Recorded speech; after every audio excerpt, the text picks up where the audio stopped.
नमस्कार भाइ बहिनीहरू। आज हामी यो कक्षा 8 गणित विषयको एकाइ 1 समूह सेट अन्तर्गत खप्टिएका र अलग्गिएका समूहका बीचमा हामी छलफल गर्न गइरहेका छौँ भाइ बहिनीहरू है। अब यो खप्टिएका समूहहरू जसलाई ओभरल्यापिङ सेट भन्छ, अलग्गिएका समूहहरू जसलाई डिसजोइन्ट सेट भन्छ है। अब यो के रहेछ त, कसरी बुझ्ने, म तपाईहरुलाई यहाँ एउटा एक्जाम्पल दिन्छु है त।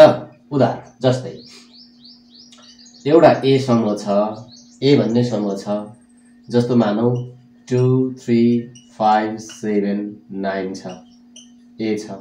अर्को एउटा बी भन्ने समूह छ है, बी भन्ने समूहमा 7 8 9 10 11 छ। यो दुईटा समूहहरू छन्। अब यी दुईटा समूहमा हेर्दाखेरि हामीले के पाउँछौं त भन्दा यिनीहरू खप्टिएका र अलग्गिएका कस्ता रहेछन् भनेर हामीले बुझ्दाखेरि यसका एलिमेन्टहरू सदस्यलाई हेरौँ हामीहरू है। यसको सदस्यहरूलाई हेरौँ। यसको सदस्यहरू हेर्नु त, ए मा 2 3 5 7 9 छ, बी मा 7 8 9 10 11 छ। यसो हेर्दा त्यो यो 7 9 यहाँ पनि छ, 7 9 यता पनि छ। 7 9 7 9 यो दुईवटा सदस्यहरू के छ त भन्दा दुवै समूहमा आएको छ, दुवै समूहमा आएको छ। त यसरी यदि कुनै दुईटा समूहमा यसरी कमन एलिमेन्ट भेटिन्छ, साझा सदस्य पाइन्छ, यहाँ पनि त्यो सदस्य छ, यहाँ पनि त्यो सदस्य भेटिन्छ भने यस्ता दुईटा समूहलाई हामीले के भन्नुपर्छ त भन्दा हामीले खप्टिएका समूहहरू भन्छ। के भन्छ यसलाई? खप्टिएका समूहहरू भनेर भनिन्छ। र यसलाई चित्रमा देखाउँदा भाइ बहिनीहरू, यो खप्टिएको समूहलाई चित्रमा देखाउँदाखेरि पनि हामी यसरी, यो समूह ए भयो। अब खप्टिएको भनेपछि योसँग खप्टिएको यसरी देखाउनु पर्यो हैन? यो समूह के त बी। अब यसलाई हामीले खप्टिएको देखाउनु पर्यो। यहाँ हेर्नुस्, यो खप्टिएको भयो, दुईटै एकअर्कामा खप्टिएका छन्। अब यो खप्टिएको समूहमा के छ त, सदस्य राख्दाखेरि कसरी, पहिला साझा सदस्य राख्ने। हेर त यहाँ 7 9 7 9 दुईटैको के हो त साझा सदस्य हो। त्यसकारण 7 9 लाई यसरी राखौं। 7 9 7 9 दुईटैको साझा सदस्य हो, त्यसलाई त्यहाँ राख्ने। त्यसैगरी अब समूह ए मा को बाँकी रह्यो त भन्दा 2 3 5 2 3 5 र त्यसैगरी समूह बी मा को बाँकी रह्यो त 8 9 10। मैले साझालाई घेरा लगाइदिएको छु भाइ बहिनीहरू, त बाँकी 8 9 10। त यसरी यो ए र बी दुईटा खप्टिएका समूहहरू हुन्। कसरी थाहा पाएँ भन्दा दुईटैमा साझा सदस्य रहेछ र त्यसलाई भेन चित्रमा देखाउँदाखेरि यसरी लेखिन्छ।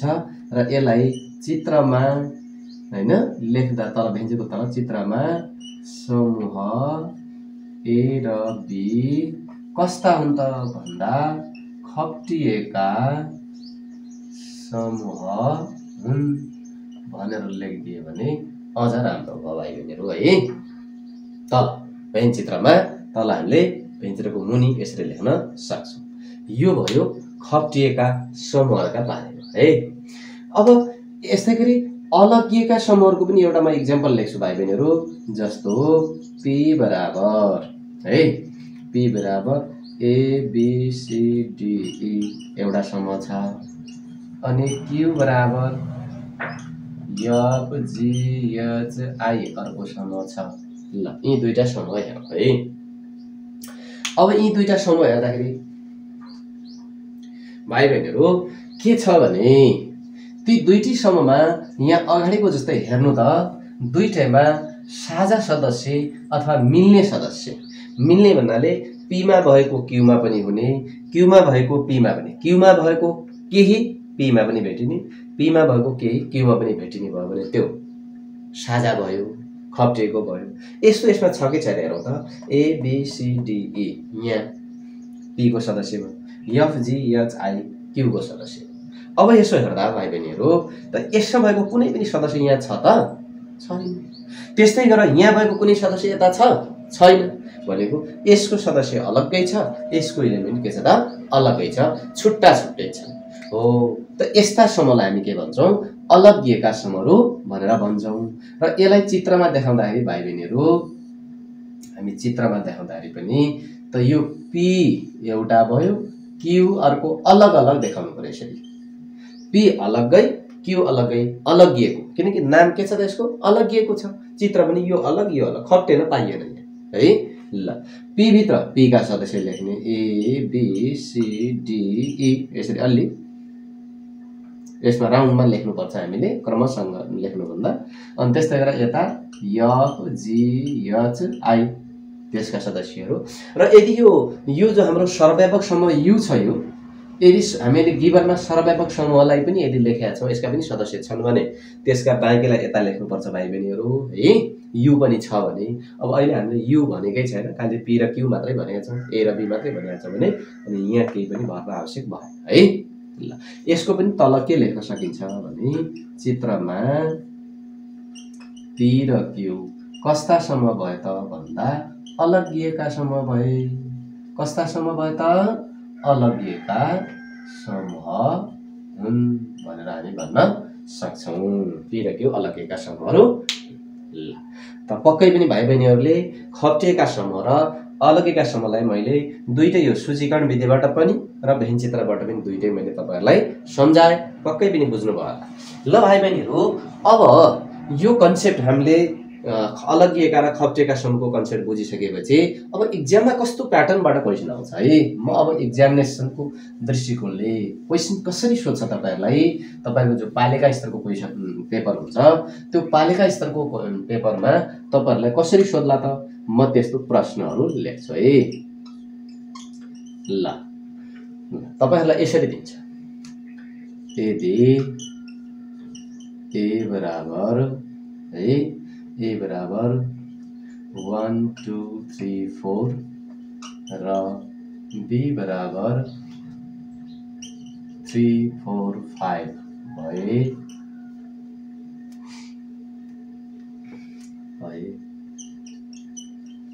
निम्न प्रश्नहरूको उत्तर दिनुहोस् भन्छ है। यो मेन प्रश्न भयो। मेन प्रश्न तपाईहरुलाई थाहा छ, तपाईहरुको मोडेलमा 12 वटा मेन क्वेशनहरु आउँछन्, टोटल प्रश्न 12 वटा हुन्छन् र त्यो भित्रका item ABC ABC ABC ABC D गरेर जो आउँछ हो ती आइटमहरु लगाएर टोटल 33 वटा हुन्छ। तर मेन क्वेशन हाम्रो 12 वटा हुन्छ है। 12 मा पहिलो क्वेशन भनेको सेटबाट आउने क्वेशन र यसमा आइटम भनेर यसरी ए अथवा आई गरेर राख्न सक्छ है, निम्न प्रश्नको भनेर। यो अब के सोधिन्छ तपाईहरुलाई भने यो ए र बी समूह ए र बी खप्टिएका वा अलगिएका कस्ता समूहहरू हुन्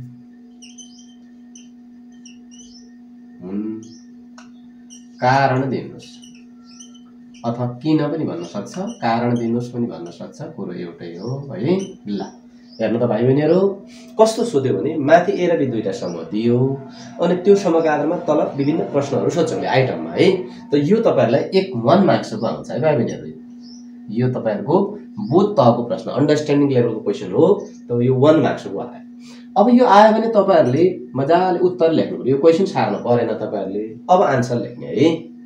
अब आन्सर हेर त भाइ बहिनीहरु, यहाँ 1 2 3 4 छ अनि यहाँ 3 4 5 छ। मैले के भनेको छु भने खप्टिएका समूह हुनलाई कम्तीमा एउटा सदस्य साझा हुनुपर्छ। यहाँ 3 4 यहाँ पनि छ, 3 4 यहाँ पनि छ, 3 4 3 4 त दुईवटा सदस्य के रहेछन् त साझा छन् हो। ए र बी दुईटैमा 3 4 3 4 दुईवटा सदस्य साझा भएरले त ए र बी कस्ता समूह भयो त खप्टिएका समूह भए। तब यसलाई हामी अब के भन्न सक्छौं त, आन्सर तपाईले कसरी लेख्ने त भाइ बहिनी हो, समूह ए र बी खप्टिएका समूह हुन् है। के हुन् त खप्टिएका समूह हुन्, किनकि कारण भनेछ नि त त्यहाँ, किन अथवा कारण दिनुस् भने चाहिँ लेख्नु। किन खप्टिएका समूह हुने के हो त भने कारण के हो भने साझा सदस्य होला पक्कै पनि, किनकि ए र बी दुवै समूहमा दुवै समूहमा दुईवटा सदस्य को छन् त है? दुईवटा सदस्य 3 र 4 के छन् त? साझा छन्। बस यति तपाईहरुले लेखिदिनु भयो भने पुग्यो। ए र बी खप्टिएका समूह हुन्। किन भयो त भाइ बहिनीहरु? ए र बी दुवै समूहमा के छ त? दुईवटा सदस्य साझा छन्। कतिवटा सदस्य भन्दा दुईवटा सदस्य को भनेपछि त्यो पनि लेख्दियौ हामीले। हेर्नु भाइ बहिनीहरु क्लियर? दुईवटा सदस्य के छन् त? साझा छन्। को दुईवटा भनेपछि 3 र 4 हो। त्यसैले यिनीहरु के भयो त?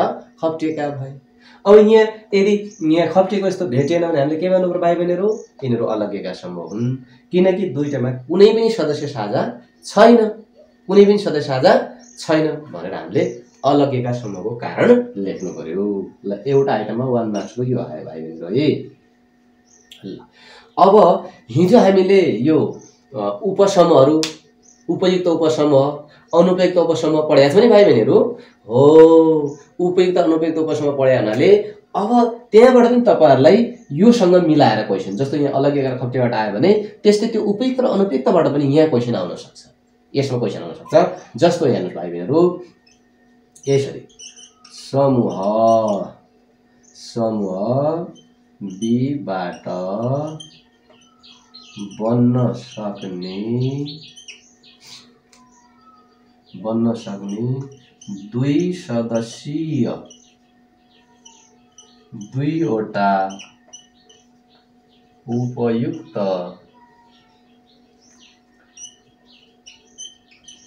उपसमूहहरु निर्माण गर्नुस्। यो त हामीले हिजोको भिडियोमा पढेका छौं भाइ बहिनीहरु है। हिजोको यदि हिजो तपाईहरुले क्लासमा भ्याउनु भएन भने हिजोको हामीले उपयुक्त र अनुपयुक्त उपसमूह पढेको भिडियो हेर्नु होला, त्यहाँबाट क्लियर हुन्छ भाइ बहिनीहरु है। समूह बीबाट बन्न सक्ने दुई सदस्य भनेको दुईटा सदस्य भएको मात्रै। कतिवटा त? दुईवटा उपयुक्त उपसमूहहरु के गर्नुस्? निर्माण गर्नुस् भनेको छ भने अब यो प्रश्न आयो। यो प्रश्न तपाईहरुले सार्न परेन। अब तपाईहरुले आन्सर लेख्ने भाइ बहिनीहरु है। एकदम क्लियरली आन्सर लेख्नु, ठीक छ? ओके ल अब आन्सर कसरी लेख्ने त भने यसरी पहिला हेडिङ राख्नु भाइ बहिनीहरु। समूह, क्वेशन त त्यही लेख्ने कि यहाँ हेर्नु त यही सार्ने कि समूह बीबाट बन्न सक्ने दुई सदस्यीय, माथिकै कुरा लेख्नुस् भाइ बहिनीहरु है। सदस्य दुईवटा उपयुक्त उपसमूहहरु। र यो हेडिङ राख्ने बानी भयो भने राम्रो हुन्छ भाइ बहिनीहरु। हुन त तपाईहरुले आन्सरै मात्रै लेखे पनि नम्बर त पाइहाल्नुहुन्छ, तर हामीले के हो भने अरूभन्दा बेटर राइटिङ हो के। हेर्नुस् भाइ बहिनीहरु, अरूभन्दा राम्रो कसरी गर्ने के? राम्रो लेखाइ। त्यसकारण यो माथि हेडिङ राख्नु, समूह बीबाट बन्न सक्ने दुई सदस्य दुईवटा उपयुक्त उपसमूहहरु भन्दा यो माथि हेडिङ राख्नुस् भाइ बहिनीहरु। अब तल लेख्नुस् एउटा के भन्यो त? दुई सदस्य। यहाँबाट जस्तो दुई सदस्य भने 3 र 4 लग्यो भने एउटा भयो। 3 र 4 लग्यो भने अर्को अब 4 र 5 अथवा 3 र 5 जो लग्यो भने भयो है। हामीलाई दुईटा भनेको छ भने दुईटा लेखे पुग्यो। यदि तीनटा भने अब 3 र 4 लग्यो भने एउटा भयो, 3 र 5 लग्यो भने अर्को भयो, 4 र 5 लग्यो भने अर्को भयो। दुई सदस्य भएका, कहिलेकाहीँ एक सदस्य भएका। 3 मात्रै लेख्यो भने एउटा, 4 मात्रै लग्यो भने दोस्रो, 5 मात्रै लग्यो भने तेस्रो। यी सबै के भयो त? उपयुक्त उपसमूहहरु भए है भाइ बहिनीहरु। यो पनि तपाईहरुको 1 मार्क्समा सोध्ने। यति सोध्यो भने यो 1 मार्क्स हो है भाइ बहिनीहरु। तर यहीँनेर अनि समूह बीबाट बन्न सक्ने कुनै 4वटा उपसमूहहरु लेख्नुस्, कुनै 4वटा उपयुक्त उपसमूहहरु लेख्नुस्। 4वटा सोध्यो भने भाइ बहिनीहरु 1 नम्बरमा सोध्दैन। 4वटा उपसमूह लेख्नलाई हामीलाई कम्तीमा 2 मार्क्स गर्नु पर्यो है। दुईटा कुरा लेख्यो भने 1 मार्क्स भ्याइयो, तर 4वटा कुरा लेख्दा 1 मार्क्समा भ्याउँदैन। त्यसका लागि 2 मार्क्स दिनुपर्छ है भाइ बहिनीहरु। ल अब यो सेटबाट तपाईहरुलाई थाहा छ 3 मार्क्सको आउँछ। मैले दिएको यो क्वेशनमा दुईटा आइटममा त 2 मार्क्स मात्रै भयो। त्यस्तै भयो यसमा थर्ड आइटम पनि देला। अब यसमा कहिले 2 मा आइटममा सिद्ध्याउँछ ए र बी मा, कहिले ए बी सी गरेर 3टा आइटममा सक्छ है। अब सी मा कसरी लेख्न सक्छ तपाईले सोध्न सक्छ भने भाइ बहिनीहरु यो जस्तो बी बाट उपयुक्त यसमा सोध्यो। अब यसरी सोध्न सक्छ भाइ बहिनीहरु। समूह ए बाट कतिवटा उपयुक्त उपसमूहहरू बनाउन सकिएला बनाउन सकिन्छ अथवा सकिएला भनेर यसरी पनि सोध्न सक्छ भाइ बहिनीहरू है। ल हेर्नु त ल जस्तो यो प्रश्न सोध्यो समूह एबाट कतिवटा उपयुक्त उपसमूह बनाउन सकिएला भनेर भन्यो भने भाइ नि यहाँ उपसमूह लेख्ने होइन उपसमूह लेख्नु पर्दैन है। यहाँ उपसमूह त हाम्रो 16 वटा बन्छ 15 वटा उपयुक्त उपसमूह बन्छ तर त्यो 15 वटा उपयुक्त कतिवटा भनेको 15 वटा आन्सर त तर त्यसको मैले हिजोको क्लासमा तपाईहरुलाई त्यसमा मैले फर्मुला सिकाएको थिएँ भाइ बहिनीहरु है। हो अब यो यहाँ समूह ए को सदस्य संख्या पहिला उपसमूहको संख्या पत्ता लगाउनलाई हामीलाई सदस्य कतिवटा छन् थाहा हुनुपर्छ भाइ बहिनीहरु है। उपसमूहको संख्या पत्ता लगाउनलाई पहिला त्यो समूहमा कतिवटा इलिमेन्ट छन् कतिवटा सदस्य छन् त्यो थाहा हुनुपर्छ। यसमा सदस्य कतिवटा भयो त 4 वटा भयो। यहाँ समूह ए को सदस्य संख्या कति त 4। अब अतः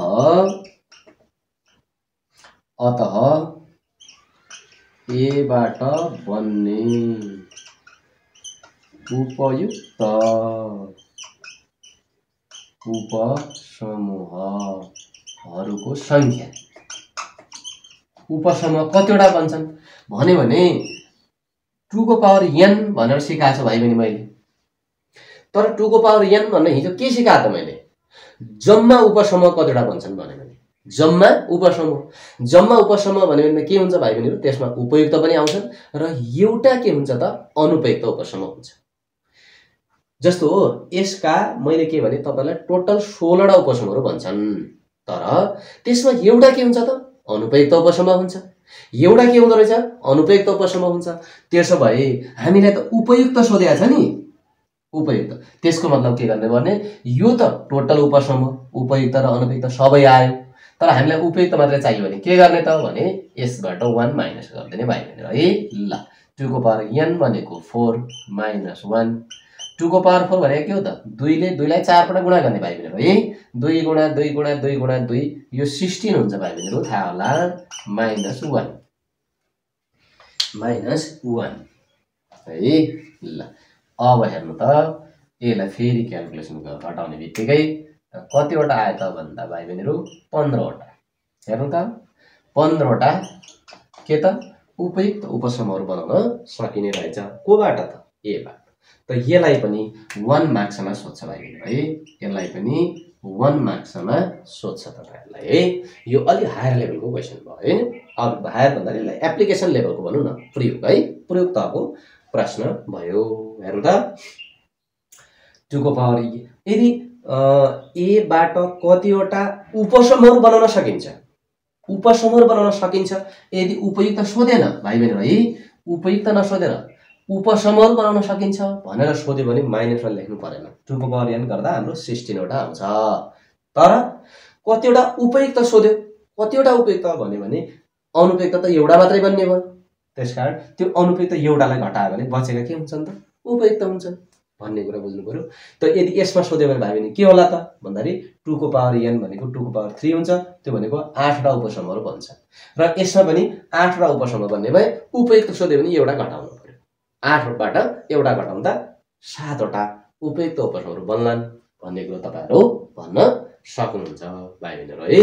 ल हेर्नु त आज हामीले अलग्गिएका र खप्टिएका समूह उपयुक्त र अनुपयुक्त समूहका विषयवस्तुहरू समेत हामीले यहाँ उपयुक्त र अनुपयुक्त हिजोको क्लासमा आइसकेका छ। आज हामीले अलग्गिएका र खप्टिएका समूह पढ्यौं र त्योसँग सम्बन्धित प्रश्नका बारेमा पनि हामीले छलफल गर्यौं भाइ बहिनीहरु है।